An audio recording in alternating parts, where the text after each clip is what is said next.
jina la Yesu Kristo aliye hai.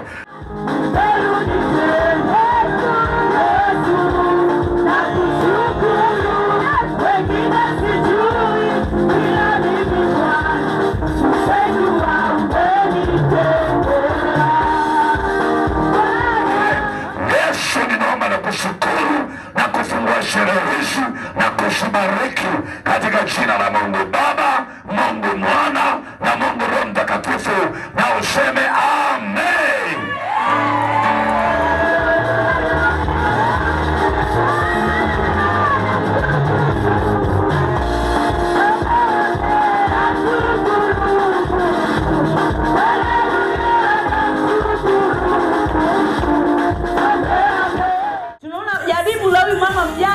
Ilimfanya yeye mama mjane apate baraka.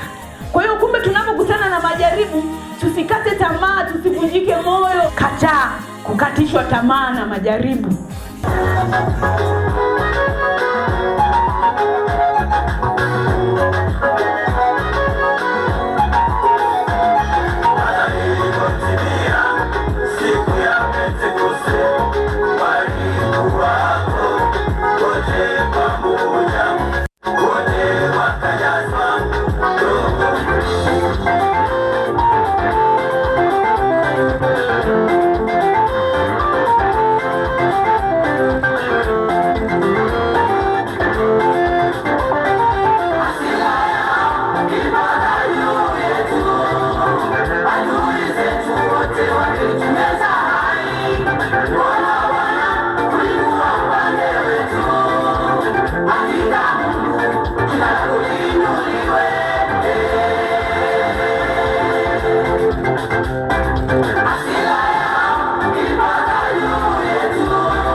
Kutendee sawasawa na haja moyo wako, katika kazi yako na katika mipango yako.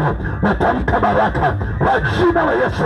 Bwana akuondolee mabaya, akuondolee magonjwa, akuondolee mikosi, akuondolee mabalaa kwa jina la Yesu hai. Nakemea maskini na mabaya yasikupate na kukonea, bali Mungu amesubiri leo unampolea zaka, achilie baraka zake katika maisha yako.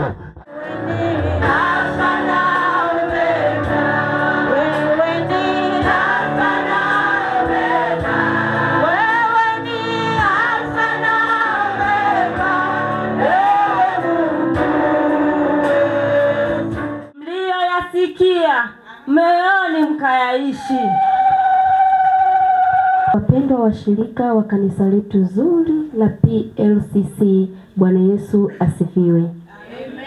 Mpendwa baba mchungaji kiongozi na mchungaji msaidizi, idara ya WWK PLCC imefanikiwa kufanya sikukuu 6 hivi sasa tangu kuanzishwa kwa kanisa la TAG PLCC Msete. Wanachama wameimarika kiimani na wapo tayari kutumika mbele za Mungu. Idara imefanikiwa kudumisha upendo, umoja, ushirikiano baina yetu wanawake. wanawake kwa mabinti na kanisa lako wamekuandalia Bwana, wakutubariki watumishi wako uliotutuma kwenye madhabahu ya Pendo Life Mission Center, ili tuwatumikie, ili tuwaombee, ili tuwabariki, ili tutamke mema kwenye maisha yao. Yesu, nami Bwana, kwa mamlaka ulionipa kama mchungaji kiongozi, na waombea viongozi wa kina mama, na waombea wanawake, na waombea mabinti, wakumbuke kwa sadaka zao, wakumbuke kwa baraka zao. Yesu, ninaomba wape majibu ya maombi yao ambayo watu wako wanaomba. Wanaomba viwanja watokee, wanaomba kujenga watokee, wanaomba kuolewa watokee, wanaomba kustawi watokee. Pita kwenye biashara zao, pita kwenye uchumi wao, pita kwenye maisha yao, katika yote Jehova ambayo watu wako wanaomba. Ninatamka kujibiwa, ninatamka kupokea, ninatamka kushinda katika jina la Yesu Kristo hai. Nakomesha vita kwenye maisha yako, nakemea mabaya, nakemea maskini, nakemea magonjwa, nakemea baraka, nakemea madeni.